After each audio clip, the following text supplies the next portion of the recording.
Welcome everyone to this webinar entitled Toward Sustainable Choices.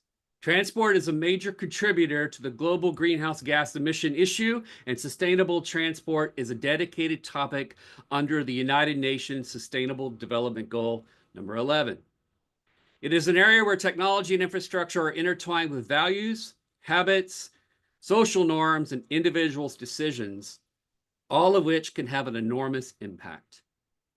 The International Association of Applied Psychology, or IAAP, is hosting you today, particularly Divisions 9, Economic Psychology, and Division 13, Traffic and Transport Psychology. I am Dr. Brian Porter, Professor of Psychology and Associate Dean of the Graduate School at Old Dominion University in Norfolk, Virginia, United States. I serve as Division 13's president. I am joined today by my colleague and co-host, Dr. Eric Hetzel, president of Division 9, and Dr. Hetzel is professor of economic and social psychology at the University of Cologne in Cologne, Germany. We are pleased to have the support of Tissy Green and Louise Howie today, who are association administrators of IAAP. They manage the link, they handle any technical needs, and they also do the recording. And yes, everyone, we are recording today's event for future audiences. Today is a result of a conversation Eric and I had in summer 2023 while we were attending the IAAP board meeting in the United Kingdom. Both of us found the idea of economic and traffic transport psychology disciplines blending to address sustainability a very intriguing project, and one that we believe strongly would be of great interest to our members and you attending today and beyond. Today's speakers present a range of ideas and research in that shared space. Now, our hope is that you gain both insights as well as motivation to pursue additional work in this interdisciplinary area. Our three speakers who you all see on the screen today are Dr. Susan Handy, Margareta Freeman, and Sonia Haustein. Eric and I are thrilled beyond belief that they agreed to be here, and the time zones around the world are quite varied. We will introduce them more officially before they begin their respective presentations. Now, finally, we invite you to share your questions in the Q&A feature that you'll see at the bottom of your screen. Eric and I are monitoring this window. Each speaker will have a brief period for questions after their presentations. Then, after all three speakers, there will be a general session that allows you to ask questions that may involve multiple speakers and their topics. Now, I know you're ready. So I have the pleasure of introducing our first speaker to get us all started. Please welcome Dr. Susan Handy, professor in the Department of Environmental Science and Policy at the University of California, Davis in the United States. She also is director of the National Center for Sustainable Transportation. Her PhD is in city and regional planning, earned at the University of California, Berkeley. Dr. Handy, the floor is yours. Thanks, and hopefully I've got the right screen showing. Welcome from very early in the morning in California, where I'm happy to report that we have finally finished summer, it appears, and I'm sure, as is true for many of you, it was a very long, hot summer, which raises fears that we are going to have to work very hard if we are going to meet the UN sustainability goals for limiting global warming. It's clear that if we're going to do that, we're going to have to do something about transportation. In the US, transportation is responsible for 1/3 of all greenhouse gas emissions, and light-duty vehicles, meaning the cars that most of us drive around every day, are responsible for half of that. So California is putting a lot of weight on low-emission vehicles as a solution to the problem to get us to our goals for reducing greenhouse gas emissions. The question is, how do we get this done? How are we going to get people to buy these electric vehicles and perhaps other technologies as well. So all the analysis suggests that while this is a really important part of the solution, it's not going to be enough. That even in the best case, the state is not going to be able to convert to low emission vehicles quickly enough to meet our GHG reduction goals. So for that reason, the state has also put in place targets for reducing what we call vehicle miles of travel, otherwise known as VMT. And this is an even bigger lift than the question of how do we get everybody to buy electric vehicles. It's a good thing, though, to think about, because not only is driving less important for meeting our GHG reduction goals, but there are a lot of other sustainability concerns that electric vehicles can't fix. So the more that we can get people to drive less, the better off we're going to be. So reducing VMT is going to mean getting people to make different choices about their daily travel. We travel behavior researchers study all of these different choices, and the work that we've done in this field gives us some understanding of how we then might change these choices, how we get people to change their daily choices about travel. And it's not a simple answer, but I'm going to kind of boil it down into how I think about the challenge. So the first step is that we've got to make it possible to drive less. And this is a big problem in the US because we have built our communities here for cars rather than people. So the first thing we need to do is really shift our approach to land use policies and transportation investments to make sure that we're making it possible for people to drive less. And of course, we have a lot of good research showing that this can make a difference, including work I've done where we see at least somewhat different patterns of travel in different kinds of places, and enough of a difference to suggest that that we could meet the goals for reducing driving if we design our communities differently. But of course, that's not enough because we are talking about human behavior. So the corollary to this first step is that we also have to help people see how to drive less. It's not enough just to give them that possibility. We have to make sure that they see it and they understand it. So that means making sure people have information available about the options available to them, giving them education and training where they need it. Just because we build a bike lane doesn't mean that people will necessarily use it. So an example of work we've done in this vein is looking at a bike lending program offered by, in this case, the company Google, where it's a chance for people to, at very low cost and at much convenience to them, give bike commuting a try. And so we surveyed people before and during and after their participation in this program, and found that people did in fact shift their behavior in what appears to be, at least on average, a somewhat permanent sort of way. All right, and then step 2 is that we've got to make people want to drive less. Again, simply giving them the option, making sure they're aware of the option, isn't necessarily enough to shift their behavior. So making people want to drive less, we can think about this from a carrot standpoint or a stick standpoint.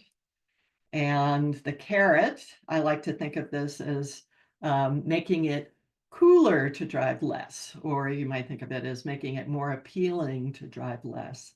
And we can take cues from public health the public health field has been pretty good at doing this, using design, using social marketing to encourage what we might call better behavior. We could go even farther and give people financial incentives to choose the more desirable behaviors. Some work we've done that I think is helpful on this point is a study in which we interviewed people about their bicycling and looked at all of the positive things they said about bicycling to understand where enjoyment from bicycling comes from. And this kind of work can help us think about how can we target and design our programs so as to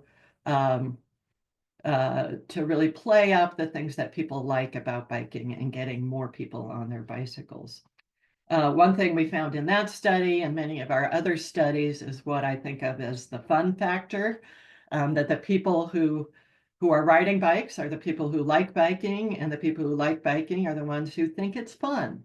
So that's an important thing to understand. And the question is, how do we make biking more fun? What can we do to remind people about the fun of bicycling?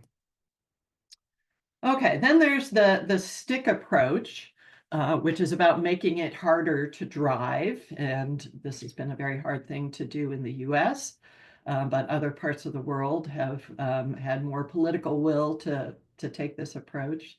One thing we can do is restrict where cars can go.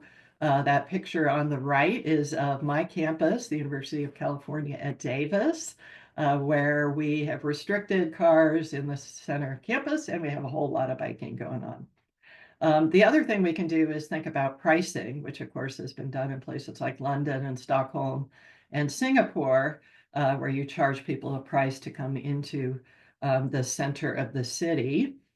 And we came very close to having that happen here in the US, in New York City, where there was a plan to do this kind of pricing around Manhattan until the governor squelched it just before it was supposed to go into place back in June.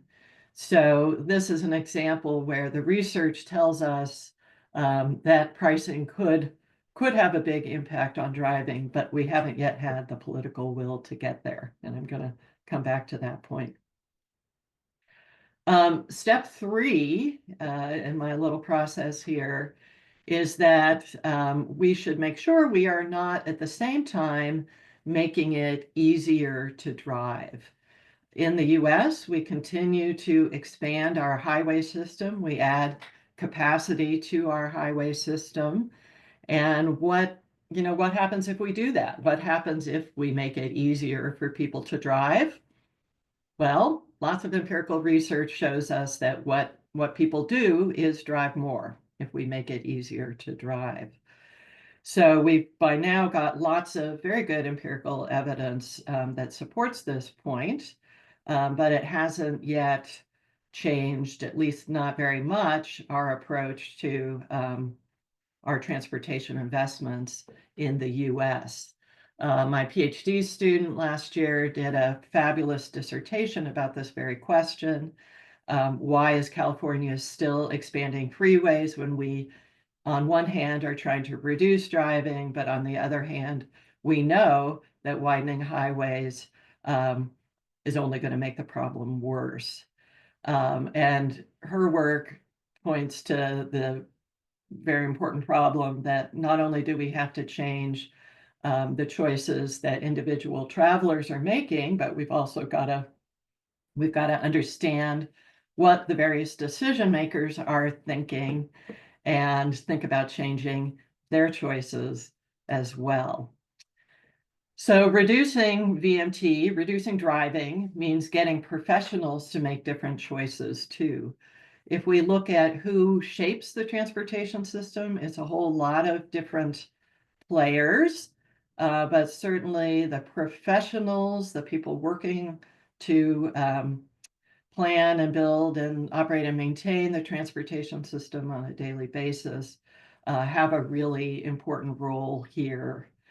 And their thinking is something that I examined in my recent book, Shifting Gears, in which I looked at this set of ideas that make up the very traditional way of thinking in the transportation profession, at least in the US, but I think you can see examples of this all around the world.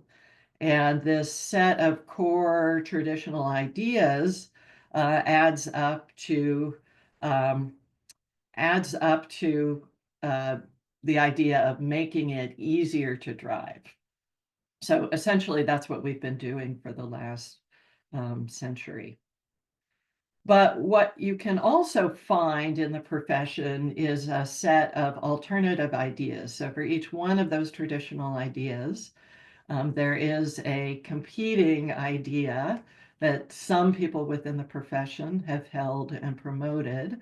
The problem is that this set of ideas has never really caught on in the profession the same way as the traditional ideas. But at this point in time, they are, I think in some cases, really challenging the traditional thinking. And that's a good thing because these ideas add up to an approach that focuses on making it easier and safer not to drive.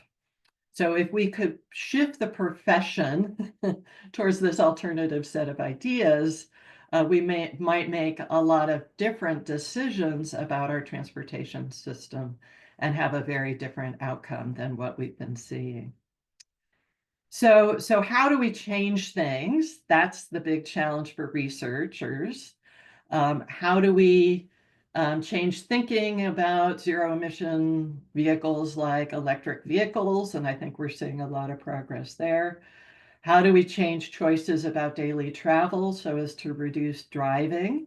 And we've had some successes, but also a really big challenge as rates of driving continue to go up, not just in the US, but lots of other parts of the world.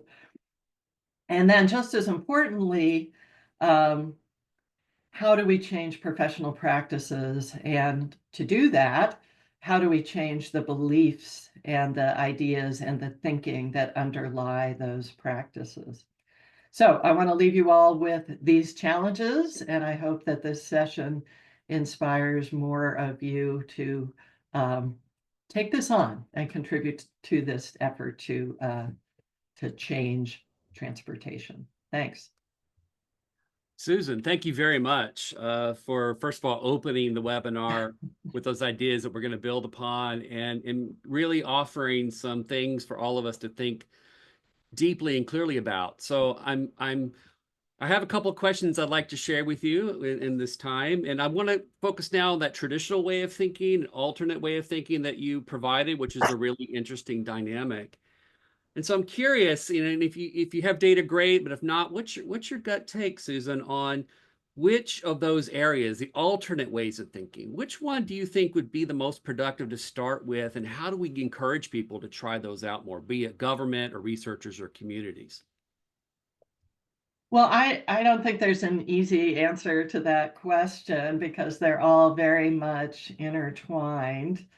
Um, I am currently obsessed with the obsession with congestion, Mm. this focus on mobility, the ease of movement. Mm. I think that's a real sticking point in shifting how we do things in the transportation profession. The public is obsessed with congestion. Decision makers are obsessed with solving congestion. And, you know, there's good reason for that. Congestion, nobody likes congestion, right? It's not a lot of fun to sit in traffic. But clearly the approach we've traditionally taken to trying to solve congestion doesn't work. So rather than focusing on reducing congestion, I think we need to shift the thinking on that and instead get people thinking about solving congestion by making it less relevant to our lives. And that's where this investment in alternatives to driving is really important. If the store is within walking or biking distance, then I can get on my bike or walk there and not get in my car, and the congestion on the street becomes less relevant to my life. If I can hop on the bus or the train, I don't care about how backed up the freeway is. So the more that we create these alternatives, the less relevant congestion is. And I think we need to, I think that's how we need to be thinking about it. And it's also a matter of expectations, which for you psychologists, I think is an important thing to think about. You know, we seem to have this expectation of speed and freedom of movement, which is why we hate congestion so much. And maybe it's just not realistic that we've created these expectations that you'll be able to get wherever you need to go as quickly as you want to go, whenever you want to go there, which is certainly a very American attitude. And that's just, we just can't afford that. And the world can't afford that. And perhaps as the last question to offer you at this point is to follow up maybe on, you know, your obsession about congestion, right? Building roadways, we know, at least in the United States, building roadways really doesn't keep up with the demand. And you pointed that out. The more we build, the more cars take the space and the like. So I'm curious of the carrots and sticks approach. I'm trying to be very pragmatic. Not that I'm trying to paint you into a corner, say, Susan, but I'm trying to make sure that, hey, what are the takeaways we can have people think about? But what carrot or stick approach do you think would be maybe the most effective for a community to try or a government to try that may lead to reducing vehicle demand in those neighborhoods? Well, again, of course, it's not that simple because you really have to do all of it. But it is, you know, it's clear that if we want to reduce driving, we have to do pricing, which in the US has been really just not politically viable. But you can't just do pricing because that simply creates pain. If we want to do pricing, we also have to give people alternatives. But the nice thing is those things work together, because if we do the pricing, that's a way to raise revenues, to create the funding that's needed to create the alternatives, right? We can price driving and use those revenues to improve transit, for example, or build bike lanes. And yeah, and then of course, so that's nice and synergistic, and it also works the other way in that if we're putting money into transit and bike lanes, which we are doing, we want people to use them. They are going to use them more if we also price driving. So we really need to be doing these two things together, creating the alternatives, but also discouraging the driving. And the big way to discourage driving is through pricing. Susan, thank you very much. I'm now going to turn it over to Eric for the next speaker. It's my pleasure to introduce our next speaker, Dr. Margareta Freeman. She is professor and pro-vice chancellor at Karlstad University in Sweden. She earned her PhD in psychology at the University of Gothenburg, and her research focuses on transportation with a focus on service quality and well-being, and also particularly on the motivations for behavioral change. Margareta, the floor is yours.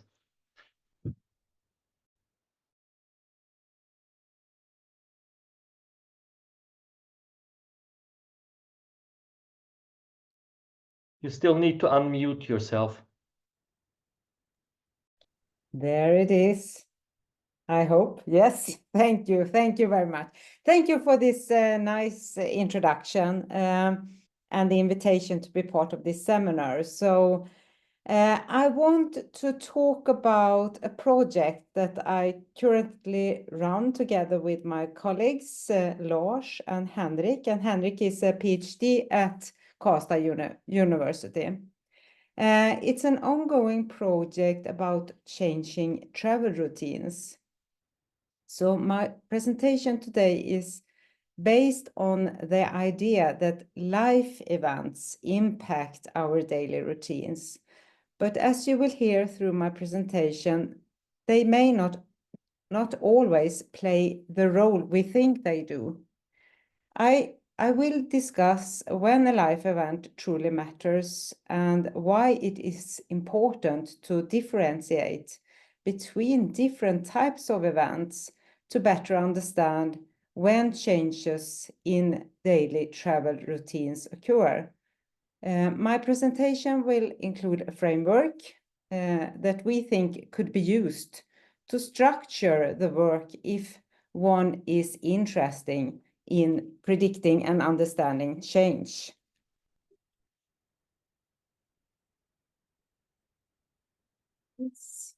So, how do life events impact the potential for reducing car use? To understand this question and also to answer this question, we have combined research within the mobility biography with insights from decision-making theories and, of course, habit formation. Suppose that we want to understand how different events in our life impact over time. In that case, we can map out significant events or transitions, if you prefer, such as starting school, getting a job, getting married, having children, or retiring along a life timeline. This will give us an overview of the life course, in which life is described as a series of interconnected phases. And in this way, we think it is possible to understand how different events shape up our lives and who we are, including our daily routines, and also describing how we interact with the world around us. So the life course domain provides a lens through which we can examine how travel habits evolve. So we will now turn to the specific mobility domain. Your travel needs and preferences have probably changed from when you were a student to starting your first job or perhaps becoming a parent. There are travel routines that are set into transitions when new life stages bring new demands. And in this transition process, we will have the opportunity to form new travel routines. And one of the key insights is the role of habits in maintaining travel routine. This is important. When our everyday environment remains stable, we tend to act or travel as we usually do, without much conscious thought. For example, if you always drive a car and live in an area that encourages driving, the familiar road, that is the queue, will automatically trigger the action of driving, which is the cue response, with little or no conscious decision making. However, when you move to a new area that promotes cycling, this life event disrupts your habits.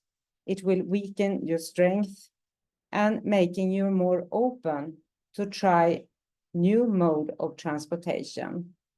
And why is this then? Well, the explanation lies in the fact that changes in our context break these cue responses, these associations that we have stored in memory, and it will eventually reduce the strength of our habitual behavior. To understand this better, we asked participants if they had experienced any of 9 significant life events over the past year.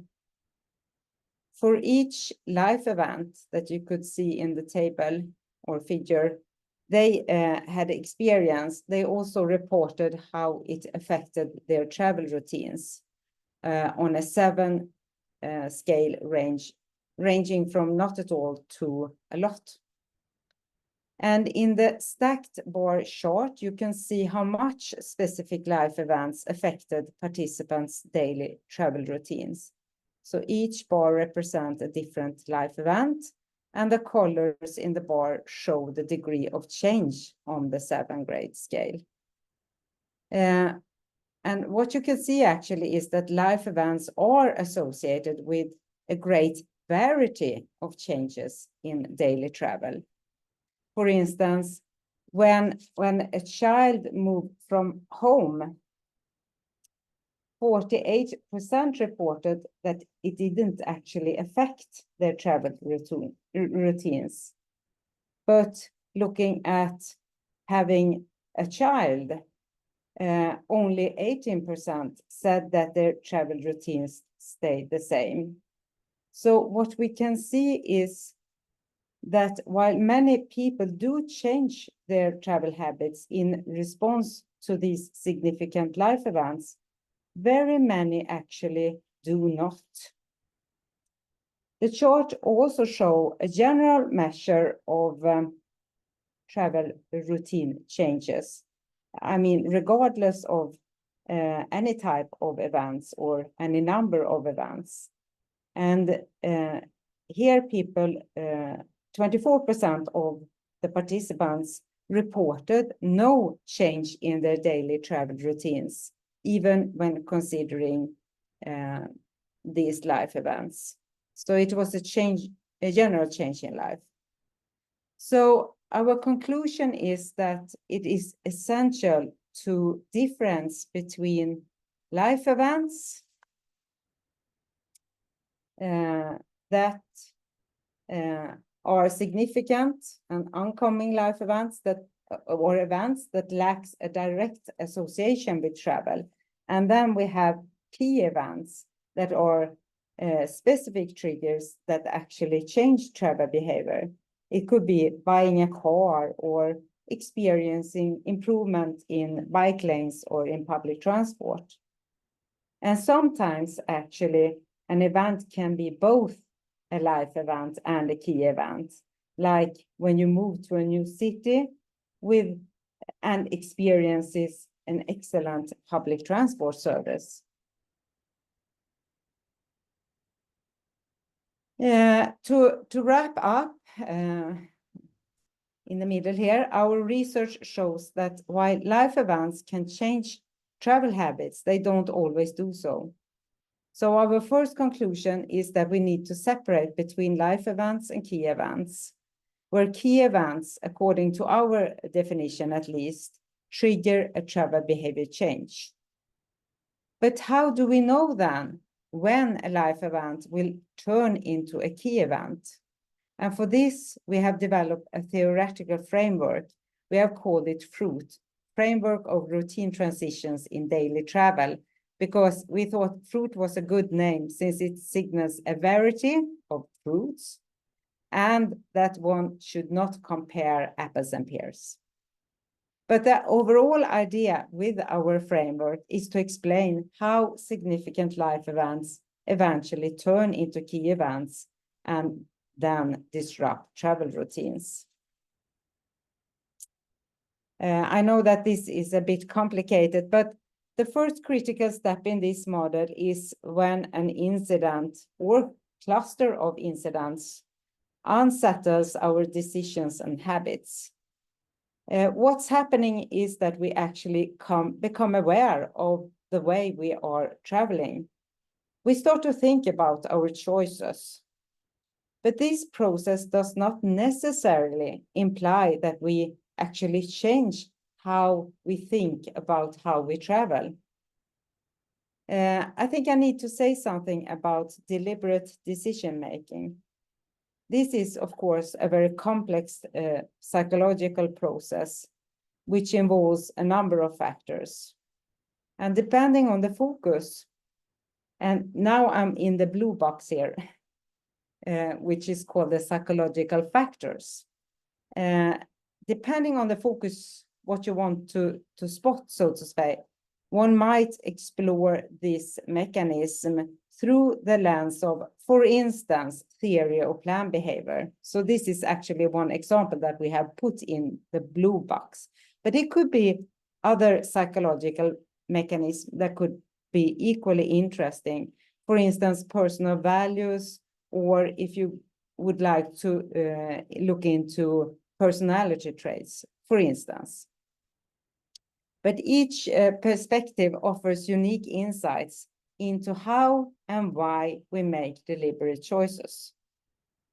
For a life event then to turn into a key event, current habits must be significantly disrupted, and we need to deliberately decide how to travel.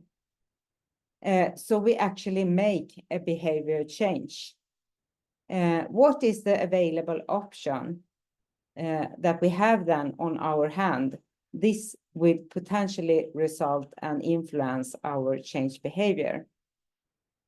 And with the new habits, we will strengthen the psychological factors involved in the deliberate decision making.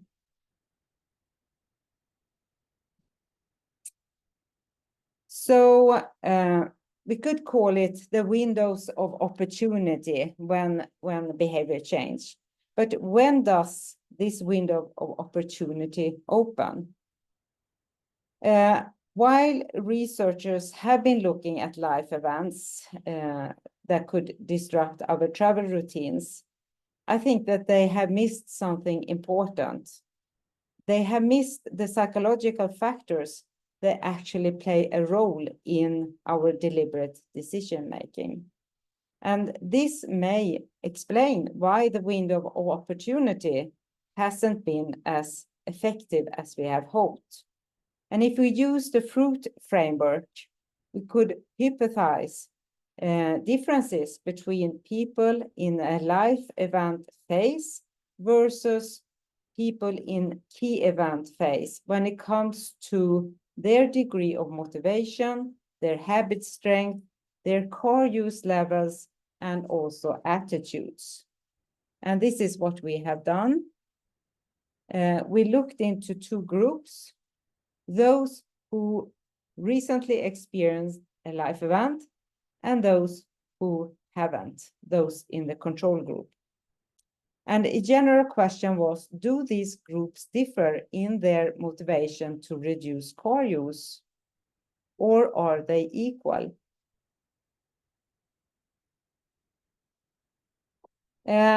Motivated by theoretical notions from the framework of routine transitions in daily travel, we found participants who had altered their travel routines due to a life event.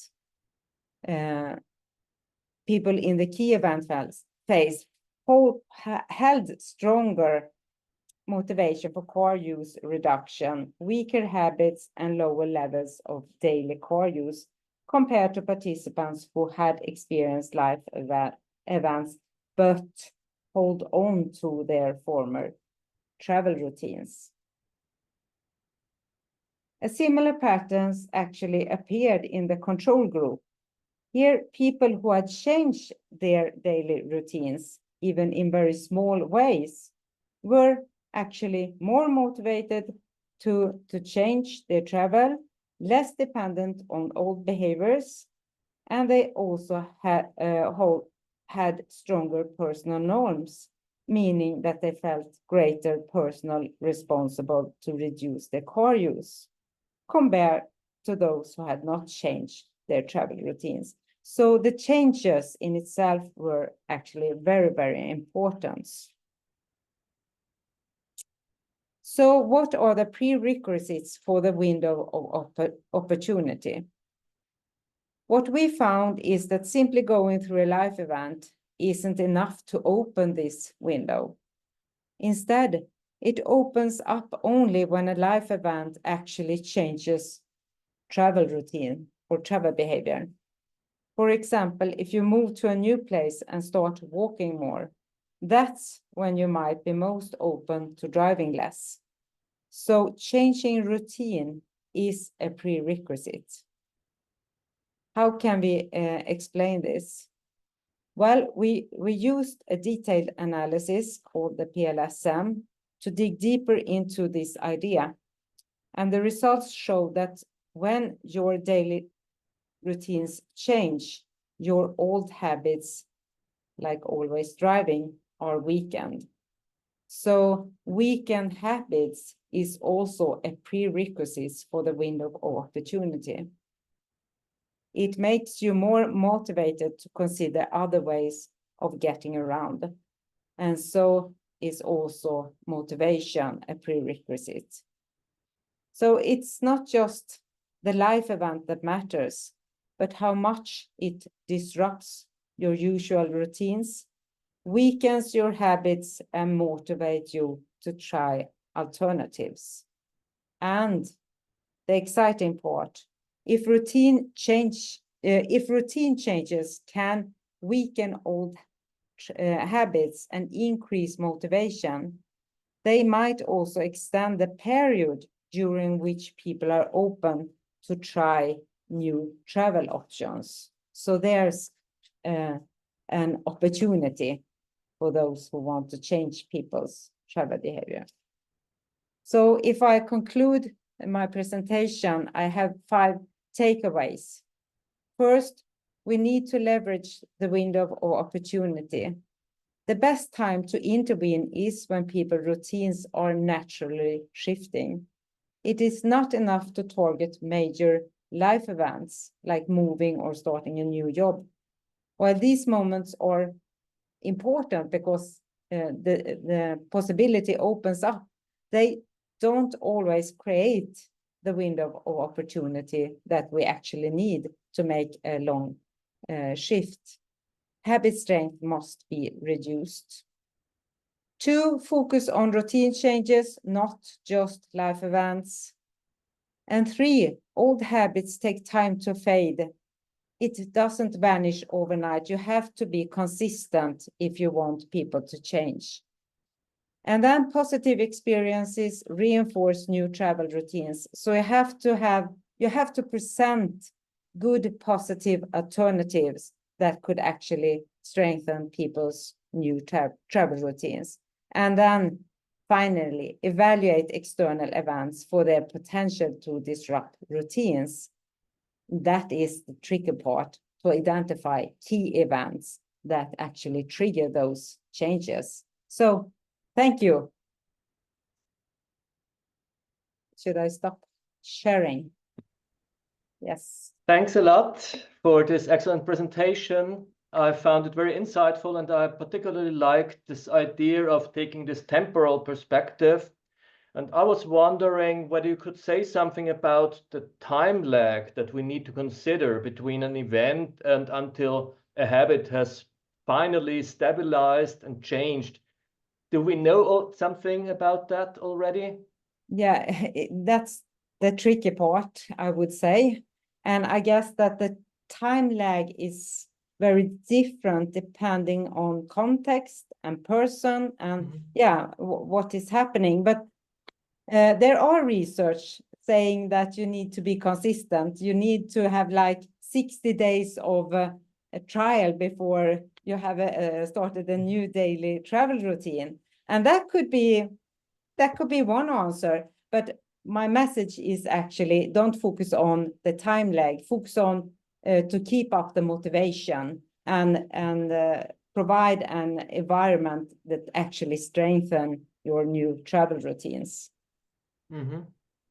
Yeah, I understand.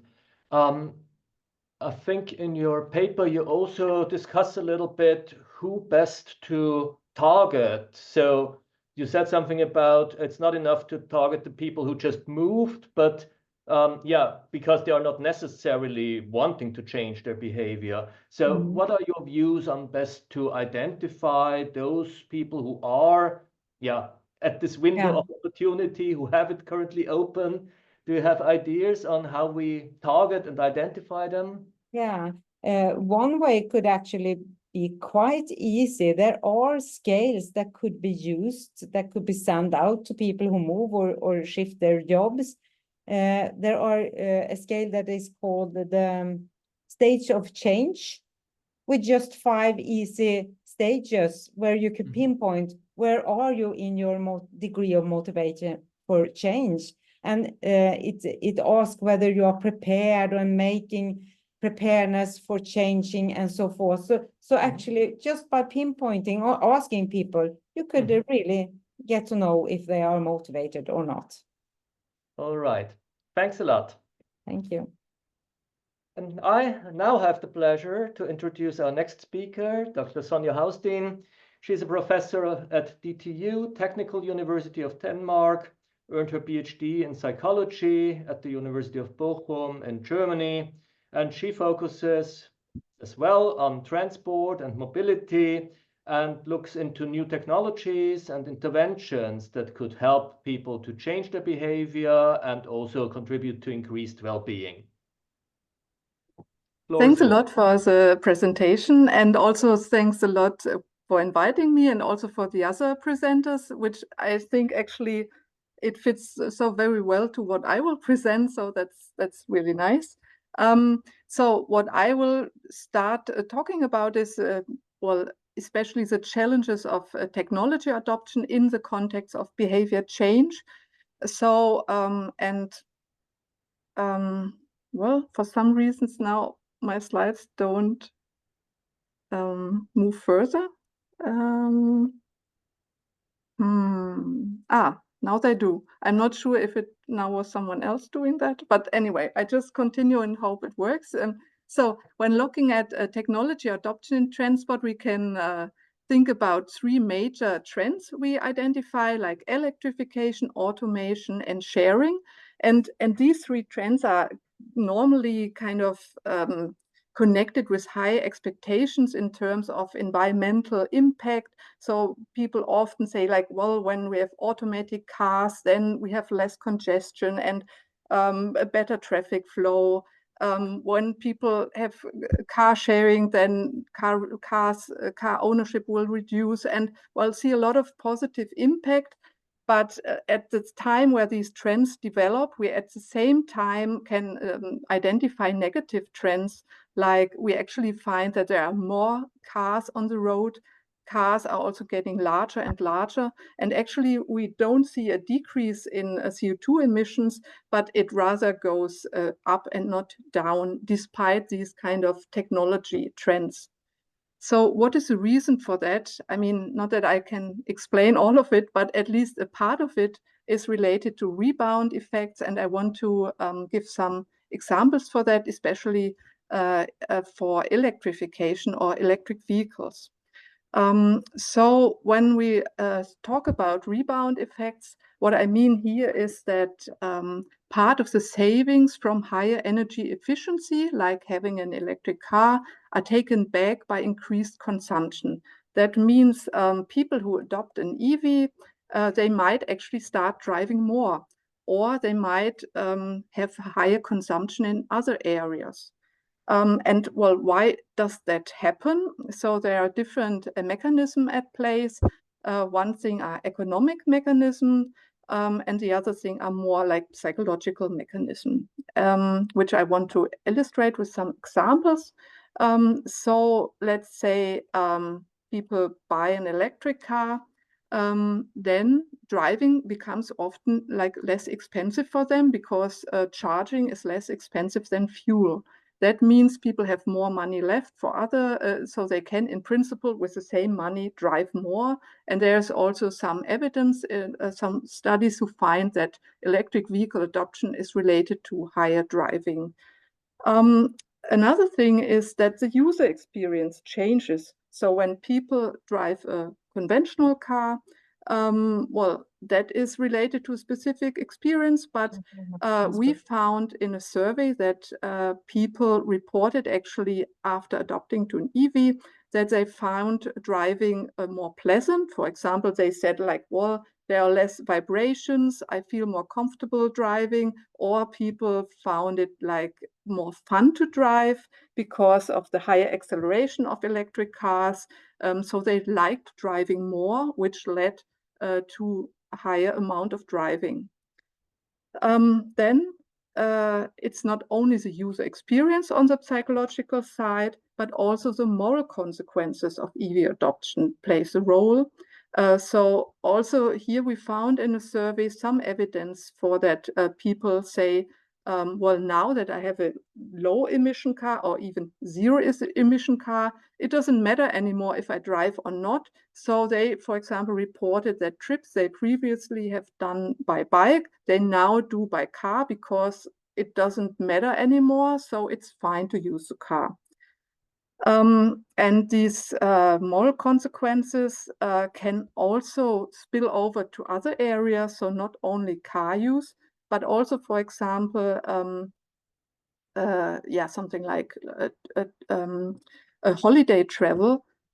Sorry, I just have to move this video bar somewhere else because otherwise, yeah. Anyway, so meaning that the moral consequences in that sense that people get compensatory beliefs saying that well, now that I have this invested in this electric vehicle, it costs a lot of money and I kind of have done my bit to the environment. Now it is maybe okay that I do some more long distance flights. And there is some indication that these compensatory beliefs are actually at place, but there's also a different side on it. So actually, this investment in something more environmentally friendly or behaving more environmentally friendly in one area can also positively spill over to other areas. So people might find themselves now as identify as a more environmentally friendly person, and then also think about other environmental behavior changes. For example, they might stop eating meat or do other kind of more environmental things, or basically kind of other investments in the household for energy saving and so on. And also there's some indication for that. And the question is perhaps, okay, when does what happen? Because the one effect is, of course, very nice, while we want to avoid the other one. So there is also some indication that the reason for EV adoption plays a role here. So if people buy an EV basically to save money, it is more likely that they will drive more, while if they do it for environmental reasons, this might also spill over to other areas. But this is kind of more like a hypothesis, or at least there is some indication. But most of the studies that have looked into it, it's first of all, it's not that many studies, and the other thing is it's mostly based on cross-sectional data. So we see some relations, but we don't really know kind of what happens first and what is cause-effect relation here. And therefore, I think it's quite important for the better understanding of these rebound effects, and especially how they can be avoided, that we get more longitudinal studies that actually look at the process, like before buying electric car and afterwards, and also looking what happens in between. And as a point of departure, we can look into existing decision models and also models of behavior change, like these stage models that Margareta actually already mentioned, that look at different stages in the behavior change process. But first of all, let's look at the kind of probably most frequently used decision model, which is the theory of planned behavior. So here so if the behavior is kind of adopting an electric vehicle, then here the attitudes towards this plays a role, the subjective norm, meaning what other people think about it, perceived behavior control in terms of how easy or difficult it is for me, and then the intention to buy it. And there might be constraints which hinder my adoption.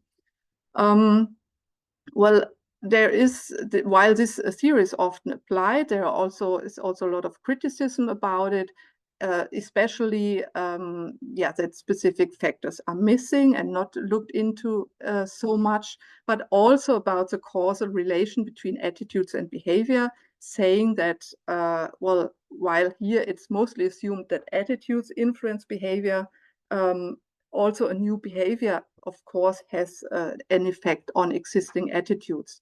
And these effects are actually also considered in the original theory as feedback loops, but they are often just not considering when applying the theory in practice or in research. But well, when looking at this theory and kind of alternative theories, which I put here, I just have a few examples. So then one actually sees that the main factors of the theory of planned behavior can actually be also found here. So we have intention as a kind of central concept. We have attitudes. We have also subjective norms. But what and perceived behavior control. But what has been added in theories, especially when focusing more on environmental behavior, is personal norms or sense of obligation, meaning that people feel a kind of obligation to behave more environmentally friendly, which can be a motivation for EV adoption, for example. So this is something that should additionally be considered. And then, of course, as we heard in the presentation before, habits, of course, play a large role. So not all of our daily transport routines are a kind of deliberate decision, but we often just do what we always do. So this addition of habit is kind of central. But the question for me, especially when looking into these stage models that look into different changes, stages of changes in the process of, for example, car reduction, a question for me is how often is this actually such an intentional, deliberate process? So how often does behavior change actually happen in this kind of way where I slowly move into an intention and actual behavior to change? Or how often is this change then triggered by a life event? We already heard before, a life event does not always play a major role. But yeah, how often is behavior change actually triggered by a life event? And then I also curious about what difference it makes if a life event is something that happens suddenly, for example, like a car crash, or if it's something like more planned. For example, when people go on retirement, it is something they in principle can think about their whole lives. And then the question is also how desired or forced is a change. For example, residential relocation can be something people want to do, and then they might move into a neighborhood that fits their kind of mobility choice or mobility needs and desires, or how much is a change forced, and what difference does this make? And this is something where we look into in the Urgent project, which like focuses on choice, chance, and necessity. So what role does this play for understanding behavior change in transport? And so in our project, so I think the kind of nice thing about the project is that it looks into the process of change. So not just like retrospectively, but we have a survey starting with 12,000 individuals who kind of representative for the Danish population. And in this survey, we asked well, a lot of background information about attitudes related to transport and so on, and people's mobility behavior. But then we also ask if they expect any larger changes. And we focus here on four cases. One is residential relocation, one is retirement. Then we ask people, that is of course only possible retrospectively, if they were involved in a crash, and then if they expect to buy an electric car or an e-bike. So, and those people who have an expectation that such a life event will follow, those we selected to additionally take part in this interview where we ask more specifically about their current behavior, about their expectations, how things might change. and also their motivation for these changes, like if it's something they desire or if they feel more forced to do it. So we have an interview before the event and after the event, and we also collect data based on a mobility app where we actually track people's mobility behavior. So we see how often they travel around, what modes they use, and in between also ask about their travel attitudes. While doing this, we want to learn more about rebound effects, rebound and spillover effects, and also about the causality of the different psychological constructs involved, especially the attitude-behavior relationship. And so the overall goal is, of course, for this to develop more effective behavior change intervention if we better understand the process of behavior change. And well, in terms of rebound and spillover effects, we focus also on the change motivation. So why, for example, do people buy an electric vehicle? And what role does this play for rebound and spillover effects? And in terms of causality, we look more into the desiredness of a change. So do people want to move or do they have to move? And is the place the desired place or undesired place, and what role does this play for the changes? And I also brought some very preliminary results for that, only focusing now here on EV adoption. So what we see here is people who in the first survey answered that they expect to get an electric vehicle. And then we have a group, the one on the left, so these around 100 participants who actually bought an electric vehicle. And then we have a group who did not buy an electric vehicle either yet or changed their mind, whatever. And what we actually find is that there is indication for rebound effects. So the BEV adopters are actually using the car at least more for commuting. In the other, so here we have a significant difference. In the other areas, we don't.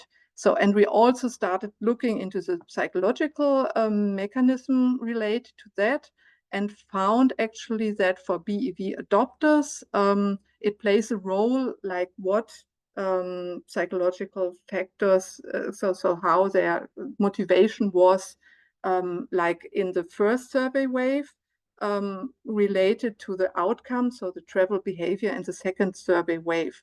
So we find that people who have higher personal norms, so they are feel obliged to reduce car usage, that these BEV adopters actually reduce their car use for commuting, but that those people who buy an electric vehicle mainly with the motivation to save money, they actually use the car more for commuting. While we also find the effect of personal norms for non-adopters, so here the different motives for EV adoption didn't have an effect.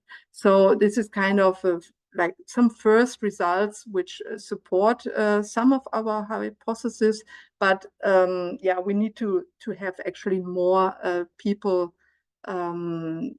who actually got an electric car. So we have a lot of survey waves remaining where we kind of can add a lot of people here and also other psychological constructs to investigate this in more depth.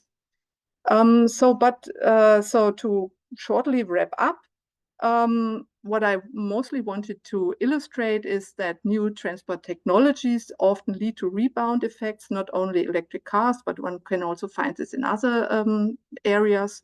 And the involved mechanism here are still unclear. So there are some ideas about it, but I think there are longitudinal studies missing that explore this process of behavior change in more detail. And here I think mixed methods approaches can help, and also the use of new data collection methods, which kind of where one can then look into these behavior changes on a kind of a smaller scale, and then better understand the whole process of behavior change. But what I also want to stress is that, well, I don't think we need to wait to understand all these processes in all details. There are also a lot of things we can already do now. And with that, go kind of back to Susan's presentation and say that there are interdisciplinary efforts needed. There are already a lot of measures where we know that they are effective, like changing the neighborhood design or road pricing, where of course acceptance is the main barrier. So it's very important that we increase the acceptance and raise awareness and actually get these measures implemented. And so that would first of all have the highest impact. And of course, it's very interesting for us to better understand all the other details and involved mechanism. But I think it's also really important to get things going. Yes, and then I'm at the end of my presentation. Thank you. Thank you very much, Sonja, for this overview on a very impressive project. I was particularly impressed by the mixed method approach and the integration of different theories. You highlighted the danger of rebound effects, and I was wondering, again, in the time perspective, what's your view on how long should we wait until we see a rebound effect? Because sometimes these effects only become visible quite some time later, or maybe in unexpected areas. So is there something we can know on when to check whether there is a rebound effect or a spillover? Yeah, well, that's the nice thing about our project, because we ask the people every 6 months again and again. So I hope I can answer to that in 3.5 years. So, but I mean, already after 6 months, we found some effects. So, I mean, I'm still a bit cautious about it, because the sample is quite low, where we actually, for the groups we can compare. But I think it seems that changes, well, for example, for electric vehicle adoption, happen quite quick. But one could also assume that people, perhaps when they buy an EV, perhaps they are very excited about it and drive extra much. And so it could also be that it normalizes after time. So I think in that sense, it's kind of important to really check over time and also check for other things that might have changed.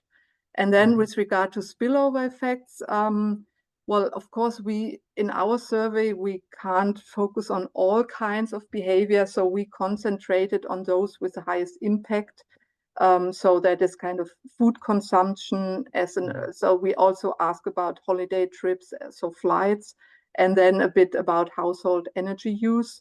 But I mean, our survey is quite long, so we also had to, well, we couldn't ask all details we would like to have asked, but yeah. All right, thanks a lot. I'll hand over to Brian for the general discussion. Sure, and if I can have all of our guests rejoin us. These questions are for the three of you to perhaps chime in together and integrate a response for our audience today. And I want to first thank all three of you for setting the stage for this discussion. I appreciate everything you've done and brought to us today. So the first question that we have for you is, of all the different presentations today, what's come to mind is a question of, well, who would be the most important stakeholders that need to support these behavior change interventions? So governments, NGOs, communities, and so forth. And so some of these are top-down, government coming down. Some of them are bottom-up, citizens, individuals making behavior change and promoting change to their governments and communities. So I'm curious about which of these you think need to be visited first or may have the greatest impact, as kind of a takeaway to the audience today about what they can go do right now. And Susan, I'd like you to start that conversation, and then Sonja and Margareta will join in. Well, thanks. Throw me an easy question, why don't you? Yeah, well, I think my answer is going to be similar to my answers to your previous questions, where it's, you know, it's not simple, and it really takes, I think, change on everyone's part and action on everyone's part. I have been thinking more and more about the, after decades of being a travel behavior researcher and thinking about individual choices about daily travel, I've become more and more interested in this question about the decision makers thinking, and how do we bring about change in policies about transportation and the built environment, because that's so critical to setting the stage for change at the individual level. Yeah, and there it's, it's complicated because it depends ultimately on the officials, specifically elected officials, and the choices that they're making. But of course, that comes from the public to some extent, right? The public is electing those officials, and the public is also putting pressure on those officials to take action in certain ways. So even if the change needs to be at the decision maker level, it still comes back to people and individuals. So it's what they're choosing to do in their own daily lives, but it's also what sorts of policies they're willing to support and what they're asking of their decision makers. So I think when we think about individuals, we've got to think about both of those realms. If I could tap in there, I think that you made an excellent point, Susan, when you said that you should visualize that it is doable to travel sustainable. For instance, you should have people in the community to travel by bike or walking. It's some sort of role models. I think that's very important. And what's worrying me much these days is that we are driving our children to a much higher extent now than we have done previously. And that is not so good when it comes to the younger generation finding their way to actually do a sustainable travel. We have been much less good at that in Sweden nowadays. Yeah, I think that's not only in Sweden, that's a general development, unfortunately. So yeah, I also think that kind of looking into travel socialization, so like how children are raised up, and if they are kind of brought from the start by car to kindergarten and never learn to cycle, it's kind of difficult. So yeah, I think that's kind of important for the future. But like for now, I think it's also, yeah, perhaps important sometimes. Politicians also get the impression that a lot of things are not accepted, and there are kind of loud voices about whenever some car restrictions are made, then kind of trying to prevent them, while there is quite also, I think, also large, more silent group who kinds of actual perhaps not promotes them, but kind of also sees a need to change and might want to accept that. So yeah, I think it's challenging because politicians probably often go after what they think people want, but what they actually want is perhaps not always so clear as it is perhaps in social media or wherever we get our opinions from. Yeah, that makes me think of I'm often concerned that we look at what people do, we call that revealed behavior, and assume that it gives us a sense of preferences. But of course, what people are doing is constrained by the choices we've made available to them. So, people will say, well, why are we building a bike lane? Nobody bikes. Well, nobody's biking because there isn't a bike lane. There could be this latent demand for different kinds of choices that we are just simply not enabling. So we've got to be very careful about assuming that what people are doing reflects what they want to be doing. I think that's a really important point. And we should. I think that we behavior people understand that, but the politicians and decision makers and planners don't always understand that. And I think we should not also forgot the private business industry. They could actually provide technical equipment, clothes, and so forth that encourage us and wants us to use such equipment.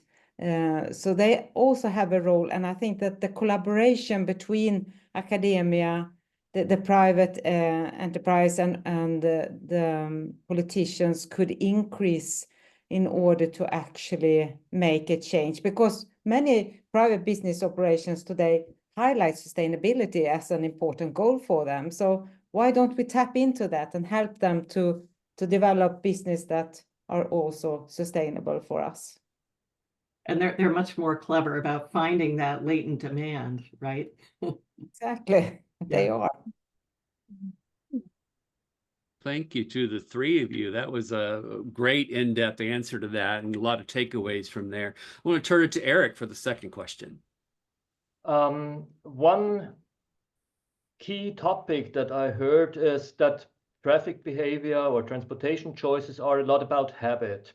And I was wondering, to what degree people want to change that habit. And I looked up a recent poll on New Year's resolutions in the US. And there, some people said, I want to do something for the environment, but it's only 14%. And it's pretty far down the list. So they want to eat better or live healthier or save more money. But thinking about the environment seems not the top priority. Do you have any ideas on how we can make it a higher priority for more people? Yes, if I could start, I would say that show how transportation could fulfill your expectations when it comes to health, for instance, since that is important for people, and good habits in general. So skip the environmental thing, because that is not driving the motivation for change when it comes to transportation. It's more about health and other well-being aspects. So you could try to lift up that, I would say. Yeah, Sonia, I think Susan, well, sorry, it helps that what's good for the environment is also good for people in lots of other ways. You know, it's good for their physical and mental well-being if they're walking and biking rather than driving. It's cheaper, saves them money. So I think, if the environmental argument isn't working, then we need to focus on what does motivate people. And it's kind of a win-win. Right. I think so too. And I could expand also with the study I did on children, because we made them do a test when they arrived at school and compare them how they got there to school. And it turned out that those who walked or cycling, they actually did perform better at school and also had a better mood during the day. So that is also arguments that could be given to school leaders, to parents, and Right. Sonia, do you have ideas?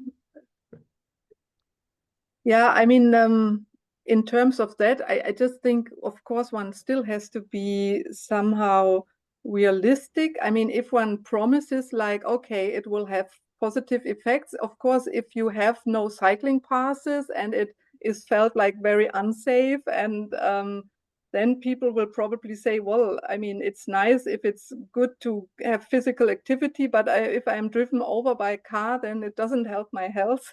So of course the infrastructure needs to be there as well. And so I think whenever we do some like more awareness raising campaigns, we need to make sure that the actual experience then is also a positive one. Otherwise, it can also go the other way around. So, yeah. Yeah, I really agree there. And I also do think that we need to recognize that it is an offering, that it's tough to walk or cycle or go by public transport, and give those people who really do this offering in life some benefits for that. That is something we should do as well. Okay, thank you. Brian, back to you. Sure. So I want to thank our audience today for providing questions to us. And so, panelists, here is something that comes from one of the IAAP executive officers has asked a very important question. And she points out that, IAAP as an organization, one of its strategic goals is to recognize the use of applied psychology. And Susan, we're going to count you as a psychologist right now. So it's okay. We'll give you an honorary degree. And the concern about promoting applied psychology is critical in global development initiatives. And so the question goes along like this. This person's sense is that the policymakers, and all of y'all hinted at it, they're not, they have their other priorities. But what's certain is they're not necessarily considering psychology or behavioral dimensions as they make transport decisions. So each of you have kind of talked on the edges of that very important concern. So the question is this: for those in a position to influence global policy, you're speaking to them right now, what scalable solutions have emerged from psychological research that could be applied across different countries and cultures, so that whatever solutions we come up with in the transport system are adaptable to that diversity among cultures and geographic contexts? And so, Sonia, why don't you start that one? Well, that's a difficult one. Yeah, well, I find it difficult to say, okay, this is a solution that works for all countries across all cultures. I must say, I'm a bit hesitant because, I mean, psychology, I think, actually looks into, okay, I think our approach is more to investigate, okay, what are people's motivation? What are the resources they have? Where do they live? Whatever, kind of look at all background things, and then say, okay, for this group of people, this might be the right solution, and so on. But to have a kind of general psychological measure that works everywhere, well, at least I don't have that solution. Perhaps some of you. If I could continue in my discussions with the politicians and operators and yeah, all these people working in transport, I always say that you should focus on well-being, because you need to make a change. We need to reduce car use, and we don't want people to suffer. So you need to focus on the well-being of people, and maybe that's a solution. I think so. And I really appreciate Susan, who had this wonderful list of shift in the mind shift, because that's the way to go, I think. Focus on well-being, accessibility, and so forth. Yes, unfortunately, easier said than done. Mm-hmm. Yeah.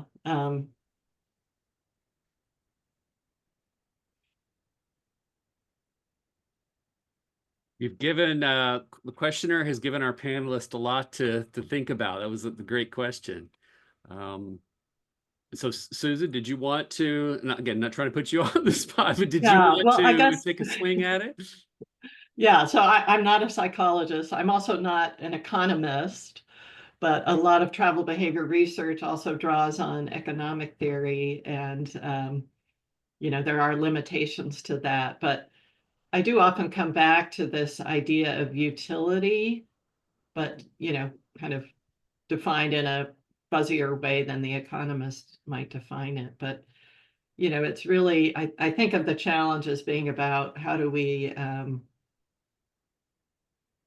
change the utility equation so that the more sustainable choices have more utility for people than the less sustainable choices. So we've got to elevate the good ones and bring down the not so good ones.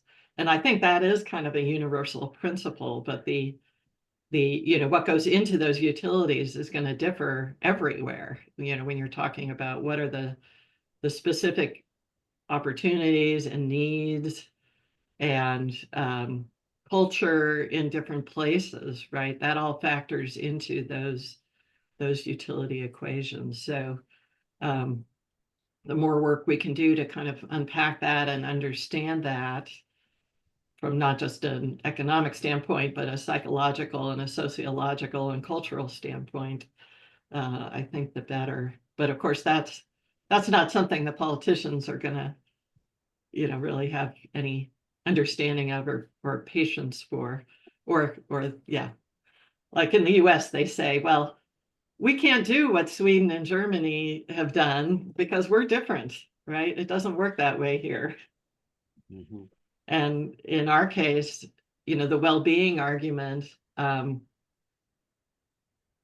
we're hearing people argue that we need to widen the freeway. That's an equity project because the lower income workers can't afford housing near their jobs. So they're the ones who are doing these long driving commutes.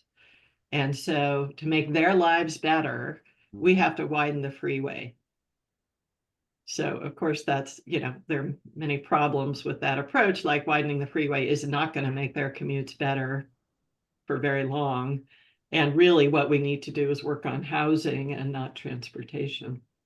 But the well-being argument in our case sometimes I think is being used to argue for the wrong things. I see. Yeah. I appreciate all of your thoughtful and in-depth answers to, it's a complicated question. All of these questions have been complicated. So I do appreciate your thoughts on that, as I know the questioner does. Eric? Well, one more part of that question was whether you could maybe say in one sentence the key takeaway from this discussion for global policymakers. One sentence per each of you. So, Margareta, do you have one sentence? That was difficult.